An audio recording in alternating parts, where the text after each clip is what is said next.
lahat ng bagay, huwag natin isipin, may pera ka man, wala ka pong pera, masaya ka lang sa iyo. Importante, malakas ka, kumakain araw-araw, pera lang naman sa bulsa yan, bilang araw, pupunin yan. Hindi lahat ng oras ay ikaw ay wala. Dahil umiikot ang mundo, habang ka mahihinga, ay may pag-asa. Diba? Lahat ng bagay dito sa mundo natin ay paikot-ikot lang. Maraming na bagay ang nahirap ay nandiyan umihinga. Ikaw, minsan, sabi nila, ngayon, nakapulot. Minsan, tumaya lang at tumawa sa loto. Ilihapin niya. Dahil ang swerte minsan ng tao, hindi mo akalain darating ay darating. Tama, hindi? Sino na walang pag-asa? Taas ang kamay. Sinong malaking pag-asa? Siyang yayaman. Amen. Totoo yun. Yayaman kayo. Totoo yayaman kayo. Ang una, mayaman kayo sa mga kaibigan din. Dahil sa mga mayaman kayo sa ugali nyo at mayaman kayo sa Diyos. Ang pag-ibig yung bawat isa sa inyo. Ang Diyos kayo sa inyo.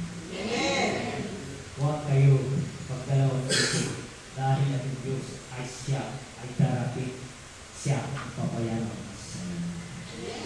Ito, sa Biblia, sino ang pinakang mayaman sa lahat? Ang Diyos ba ang tao? Ang tao binagbigyan, mayaman ng Diyos sa pag-ibig, pero sa tao binagbigyan ng Diyos ang kayabanan. Basa, tayo, dito, sa sentro. Pakinggan ninyo. Ang Diyos, ang tao binigyan niya kayamanan. Dahil kahit siya, ang basbas niya at pupunta ang swerte sa tao. Okay. Nasa 2 Corinto chapter 8 verse 9. Alam niyo kung gaano kalaki ang pag-ibig ng ating Panginoong Jesucristo. Na bagamat mayaman ay nagpakadugha upang yumaman kayo sa pamagitan ng kanyang karugahan. Yun po yung nakasulat po sa 2 Corinto chapter 8 verse 9. Ayun na.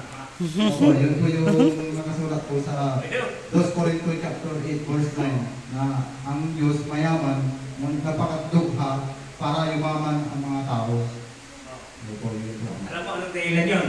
Alam niyo kung paano? Magsimikap kayo, umiling kayo sa Diyos. Ang Diyos, nagagabay lang sa atin. Sa inyong gawa sa Diyos ang gawa. Amen. Kayo yun. Mami, ang lahat na itong pagkas ni Lord at ginamit ako ni Lord, lahat man ang nandito sa templo ay masaya dahil si Lord mismo ang nagtutus sa akin, paspasan mo sila. Dahil sa lahat yan, para ako na rin ang Diyos sa kanila. Kung ano mga problema nila, sabihin nyo, huwag silang magproblema at dapat kayong masaya dahil habang mabubuhay kayo ay may pag-asa rin kayo. Tandaan ninyo, walang nabubuhay ay walang pag-asa. Habang may hininga, may pag-asa. Basta sumitap lang kayo, kumilos lang kayo, ang swerte niyo, ang kayamanan ay sa inyo. Amen. O, buhay kayo lahat. Mabuhay. Yan ang mensahe ng Diyos para sa atin. Talin ko, may mensahe din. Isusulat sa Biblia. Hanapin mo sa Biblia. Huwag mo na magsulat kung ano man yung mensahe lumabas. Yun ang sasabihin at ginuro sa akin ng Diyos. Yun hahanapin mo ay mahanap ng Panginoon. Pagkasunod, yun ang mensahe. Yan ang mensahe natin lahat dito. Galing sa Diyos. Mapalad na tayo, direct tayo sa langit.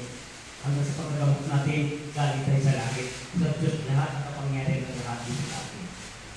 Tandaan ninyo, ang Diyos ay nasa inyo, ang kapangyarihan ay nasa inyo, basta lagi na tayo ay kumakapit sa Kanya. Amen. Mabuhay tayo ulit at mabuhay sa Jesus.